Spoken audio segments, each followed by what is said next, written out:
What's up, Breakthrough Success listeners? Marc Guberti, the podcasting coach here, helping people launch, grow, and monetize their podcasts. And when it comes to being successful in podcasting or any area, what's going to give you such a big competitive advantage is focus. And focus is really hard to have that because there's so many different distractions going on. So we actually have a really special guest who's going to share with us how we could become indistractable.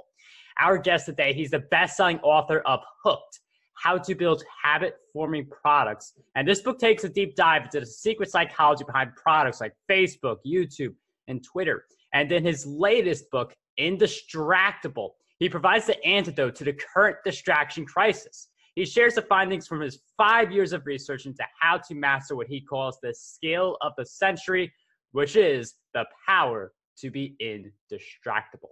So our guest for this interview is none other than Eyal. Nir, it is such a pleasure to have you on the show. Thank you so much, Mark. What a great introduction. You really nailed it. That is exactly what this book is all about, how to master the skill of the century. Thank you. Nir, it is such a pleasure to have you on the show. We talked a little bit about this before our interview, but my mom will definitely be listening to this one because she loved your book, Hooked, and she's going to love your book, Indistractable. Both of those books will be in the show notes for anyone who's interested in grabbing their copies. But I wonder if you could talk a little bit about focus, because you say that is a true competitive advantage. I'm wondering if you could talk a little bit how we can maintain focus in the distracted worlds that we live in. That's a great question. So this is, I want to make sure everyone understands out there that I do not have good self-control. Because it's interesting. My friends who know that I've been working on this book, and as I talk to them about this, like, wow, you must have such great self-control if you can do that, if you can write 2 books, and you probably have mastered all this stuff. But I only mastered it because of these techniques that naturally I am a very distractible person. However, with these techniques, I've really gotten that under control, and I've now I'm in better shape than I've ever been. I've exercised regularly for the first time in my life, even though I've never enjoyed it. I used to be clinically obese at one point in my life, so this is the first time I exercise regularly. I've improved my relationship with my family and my friends. I spend more quality time with them. I do better work. I'm able to be more productive as a writer, and most importantly, I've been able to do all this, I think, in a climate that we all feel has become one where there is more distraction these days, simply because of the fact that we have these devices with us at all times. Our smartphones, technology has become more pervasive and persuasive. And so that means that we have to figure out new techniques to manage our attention and live the kind of lives we want. Because if we don't, and I really believe this, and I'm saying this as an industry insider, I wrote the book on how these products hook us. I can tell you as an industry insider that in this day and age, if you don't know these techniques, they're going to get you. They're going to get you. They're going to get your colleagues. They're going to get your kids. That these technology companies understand what makes you click and what makes you tick better than you understand yourself. And so it's absolutely critical that we understand these methods to become indistractable so that we can control our attention and choose our life. And it is interesting you mentioned all these tech companies and smartphones because in the book, like smartphones, obviously they have a lot of things that we could be distracted by, but that's not the only thing. Like you could get rid of a smartphone and still face a lot of distraction, which I feel like people think like, I just ditched a smartphone, I'm fine, but there is certainly more to that. And the big thing with smartphones is that they give you a lot more triggers because you look on your home screen. Like me, for instance, I go on my social media tab. I see Facebook, I see Twitter, I see LinkedIn, I see Instagram, I see all of them. And each of those is a different trigger. So I don't think it's ditch all the technology because we need the technology to do this interview and so many different things. Yeah. It comes down to triggers, which is something Nir talks about. So can you share with us a little on how we can respond better to different triggers around us and zoom in on the ones we should be zooming in on? Yeah, I think your point is right on in terms of what the real source of the problem is. What I realized when I started to write this book, and I thought the book would be about digital distractions, right? That's what everybody complains about these days, is about, how technology is so distracting. And of course, that plays a large role in my book and in my research because it's the latest distraction. But we have to remember that distraction is nothing new. that Socrates and Aristotle were talking about akrasia, this tendency that we have to do things against our better interest 2,500 years ago. So distraction is not a new problem. Now, we haven't yet figured out the tools to deal with the latest set of distraction, things like our cell phones and email and Facebook and all of these things. But what I really didn't want to espouse is what I think a lot of books around focus and productivity tell you to do, which I tried, is to basically, they all say, get rid of the technology, right? Get rid of the tools that create this distraction, but that's not practical. It's not going away, right? I need these tools for my livelihood, right? I need Facebook and Instagram and email. I need these tools to have a successful business life. And so I don't want to get rid of them. What I want to do is learn how to get the best out of them without letting them get the best of me. And so that's really what I wanted to accomplish with this book, so that, these tools are amazing. We don't want to dump them. And frankly, we can't. We're not going to live in a world without email anymore, without Facebook. And another point here that I think, you touched on is that clearly not all of our distractions come from these technologies. In fact, if you think about it, what I discovered in my research is that one of the most pernicious forms of distraction is the open floor plan office. That if a colleague comes up to you and says, hey, what's going on, Mark? You want to chit chat for a bit? And you're working on a big project that requires focus, you're going to get distracted. That's just as much of a distraction. So there are all kinds of distractions around us. And I talk about these different environments that we find ourselves in to make sure that we can manage distraction in all these different circumstances by handling what's called the external triggers. Yeah, that's a really great point. And I see that at home too, because sometimes I'll go up and we have this setup that I have right here for anyone who could see the video version is where I go to do podcast interviews, but I'll sometimes go and do some of my work up here because this is an area where I'm less likely to get distracted. It's a part of the house that doesn't have as much foot traffic. So different distractions like those that aren't smartphones can really have an impact on the work that we're doing. But I also think it's people who just aren't prepared for anticipating different distractions that can come their way. And you do mention this also. You talk about the calendar being something very important. I think people should get really a lot more intentional with that. So can you share with us how we can set our calendars up for success and Absolutely. Do what they say also? Yeah, so this is super important. So let's start with this definition of what do I mean when I say distraction, right? Words really matter. So let's make sure we understand what we're talking about when we say this term distraction. In order to understand what is distraction, we have to understand what distraction is not. The opposite of distraction is not focus. The opposite of distraction is traction. Traction and distraction actually both come from the same Latin root, trahare, which means to pull. So traction is any action you take that pulls you towards what you want in life. Now, it's up to you to decide what it is you want to do with your time. I'm not going to be one of these holier-than-thou critics that says playing video games or Candy Crush or Facebook is bad, but watching football on TV is somehow morally superior. No, that's rubbish. Whatever it is you want to do with your time is fine with me, as long as you do it with intent. That's the difference. If you want to spend time on social media, do it. If you want to spend time watching Netflix, do it. But do it because you want to, not because some tech company wants you to. So we have to understand the difference between traction and distraction. Traction is any action that pulls you towards what you want to do. Distraction is the opposite. It's any action that is not that. So that means, so we've got a timeline here. We've got a horizontal axis. We've got traction to the right and we've got distraction to the left. And so what that means, one of the critical steps, there are 4 critical steps to becoming indistractable. The second step, which you touched on, is about making time for traction. Here's the thing. I want folks to write this down, to engrave this in their brain. You cannot call something a distraction unless you know what it distracted you from. Okay? I had a woman who I spoke to recently, and she complained to me about how distracting everything is, right? What's going on Twitter and the news and Facebook, and her boss wants this and her kids want that, and she just can't get anything done. Everything's so distracting. And so I said, wow, that's really tough. Let me ask you something. What did you get distracted from today? What did you plan to do that you didn't get done? show me on your calendar what you got distracted from. And she kind of looks at me funny, and she takes out her phone and she opens up her calendar app and she shows it to me, and it's blank. It's just white space. And so she's not unusual. In fact, studies find that 2/3 of people out there do not keep any sort of calendar. And even the 1/3 who do probably don't do it correctly.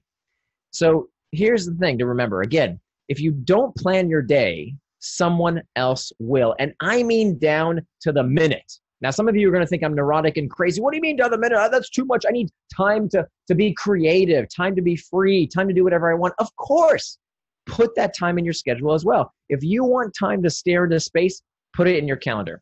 If you want time to be with your family, your friends, your kids, meditate, pray, read a book, whatever it is, put it in your calendar. Because again, these tools are just way too distracting. If it's not this, it's going to be your boss, it's going to be your coworkers, it's going to be your kids, it's going to be your spouse. Somebody is going to eat up that time if you don't decide what you want to do with it. And don't come crying to me if you get distracted, if you didn't first put that in your calendar, what it is you wanted to do. So that's just one big pillar. We also have to synchronize our schedules with our stakeholders in our life. And I tell you how to do that as well. But that's a really, really important step to make sure that you make time for traction in your day.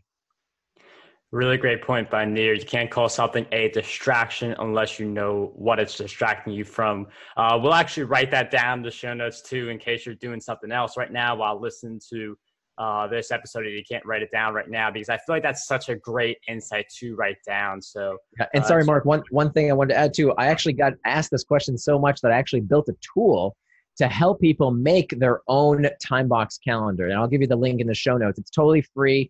It's just basically this template that you can use. It's much, much easier to use than Google Calendar or any other calendaring system. It's totally free. Again, it's just something I kept getting asked for, so I went ahead and built it. And I'll give you the link in the show notes so that everybody can actually make their own time box calendar. That'll be perfect. So that'll be in the show notes too. That'll be something I definitely look at because I feel like if you're in the game of entrepreneurship, you're always looking to save some time. But Nir hit on a really key point for a lot of people in his answer. He was talking a little bit about like the different things you want to spend your time on. And he mentioned like kids and family. I think these are really important areas for so many people, but we do get distracted from spending time with those people in some cases. In that case, knowing what your distraction is and it's distracting you from. But I wonder if you could share with us how we can balance the I like how you say work and you say relationships, because a lot of people say work life, which I think like that phrase could be changed, but I love how you say work relationships. So I'm wondering, how can we like achieve the success in business, but still build the relationships we care about? Yeah, so I talked about these 3 life domains, and this isn't a particularly novel idea. This idea has been around for a very long time, that we have these different domains in our life. And so my version of it is that you have these 3 circles, okay? You have your circle of what I call you time, right? The time for yourself, to take care of the most important person in the world for you is yourself. You have to take care of your own needs before you can help others. So that means you need to make time in your day for whatever it is that you want to do with your time. And you have to do what I call turning your values into time, because we all talk a good game, right? I certainly did. If you ask me what's most important to you in life, I would say, oh, my family, my friends, my health, these things are important to me. But if you looked at my calendar, you wouldn't see those things. So I had to walk the walk. So I have to put that time in my calendar. So your time falls into 3 life domains. So the first thing you want to do is to put time in your calendar, time for you, which means time for getting enough sleep. Is that in your calendar? When your bedtime routine starts? Is time to make healthy meals in your calendar? Is time to exercise, feed your brain with audiobooks or courses or whatever it is? Again, whatever values you have. Values are defined as the attributes of the person you want to become. So don't use my values. Consider your values and what values you want to put in your day. So that's the me domain, the domain of you. Then you've got above that, you have the domain of relationships. So relationships are about, your loved ones, your family, your friends, your community members, your church perhaps. Do you have that in your day? Time to invest in those relationships. And then finally is the work domain. And so this is where people, if they schedule, this is the kind of stuff they schedule: a meeting here, an appointment there, a call there. But if you have certain tasks that are required of you to perform your job. And for most people out there, most of us are knowledge workers these days. For most knowledge workers, your output, what you do for a living, is that you solve problems. That's really what we do. We solve problems for a living. And when I interviewed for this book, and when I interviewed people, I asked almost everyone, do you need this? Like, do you need time to focus? And everybody told me, oh, absolutely. I totally need that, right? I can't solve problems unless I have time to think about these novel solutions. And then I said, well, where is that time on your calendar? I don't know. I'll find it. Of course, we don't find it. We have to make time for it. So we have to make time in our calendar, time to be indistractable. Literally time on our calendar where what we do is we write, we think, we concentrate, we focus on finding solutions to these novel, difficult problems, or else they never get solved, they never get done. And so that really is a competitive advantage. You wouldn't believe, how many people ask me for advice about this or that, and how many of us, this multi-billion-dollar self-help industry where we're asking gurus and experts to tell us what to do in life. Whereas if we just plan some time in our day to think for a little bit, 20, 30, 40 minutes of, I'm going to think through this problem. For me, I write out things that are on my mind. That helps me solve problems. And so that time needs to be in our schedule as well.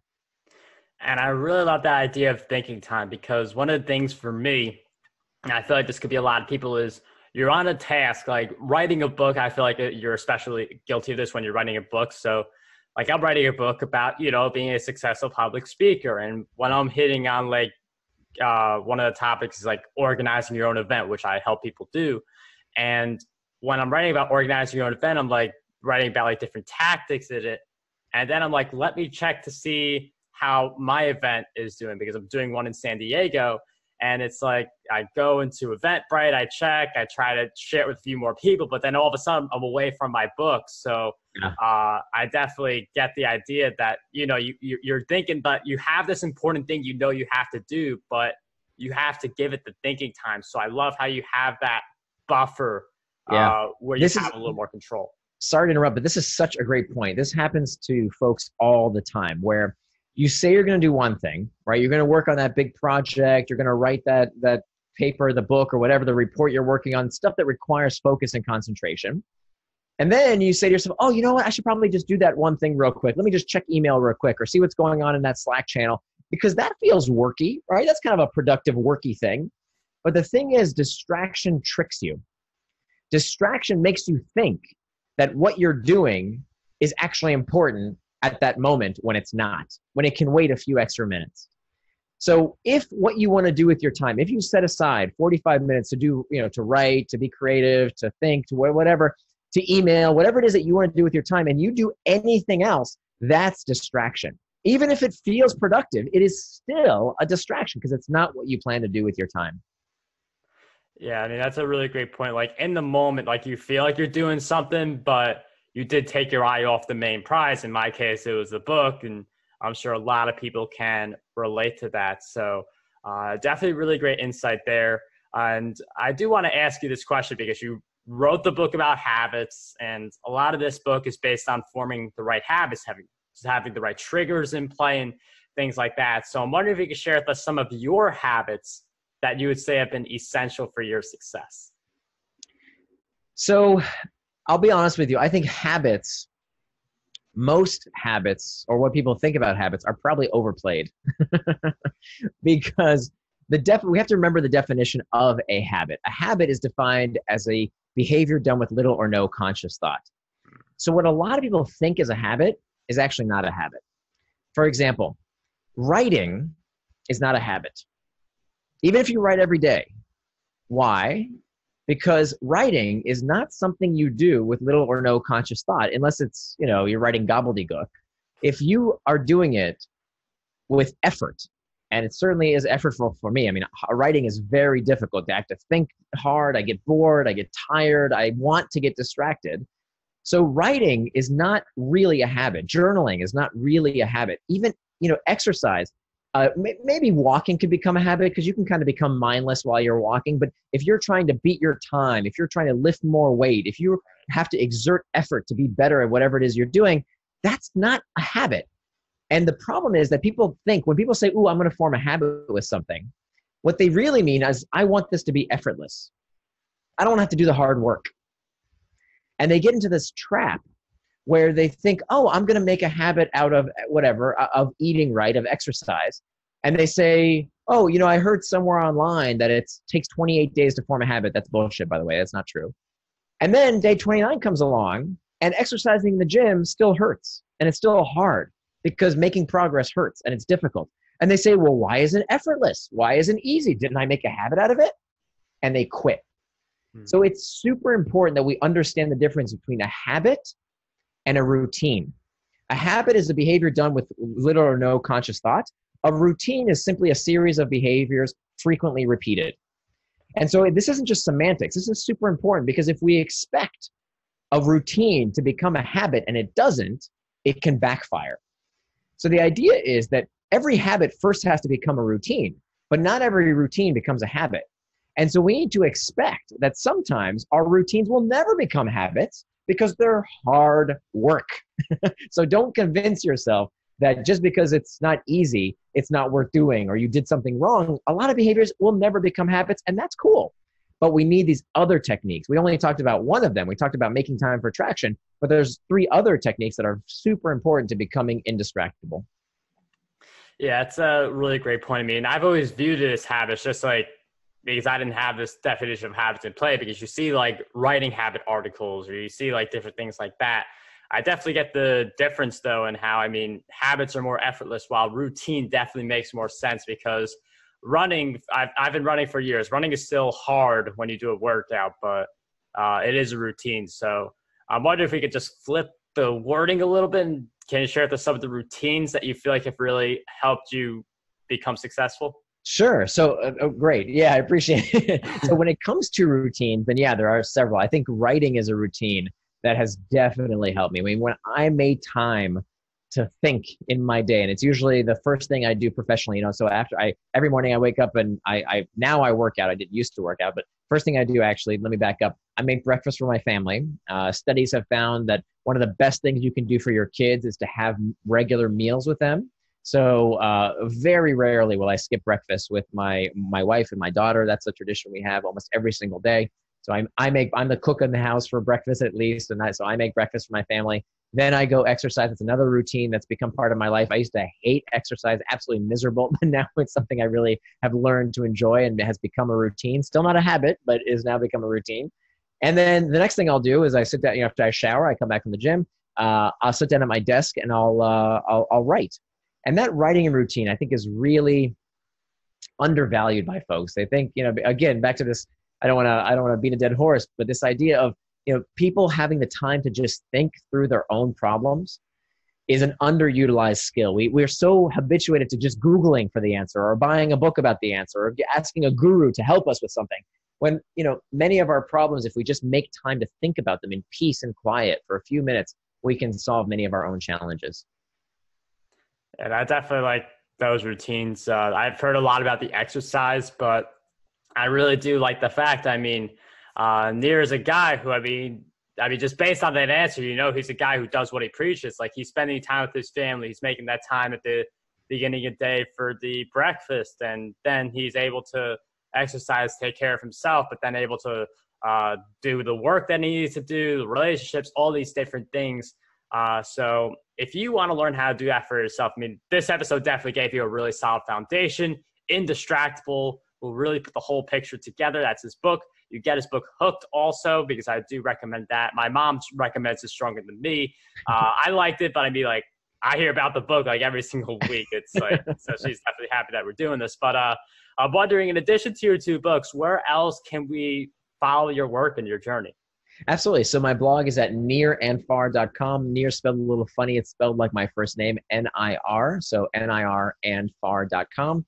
And for more information about Indistractable, I actually have all kinds of guides. There's an 80-page workbook you can download, all of this great stuff at Indistractable.com. Nir, thank you so much for sharing those resources with us and all of your great insights. It was such a pleasure to have you on Breakthrough Success. Thank you so much, Mark. My pleasure.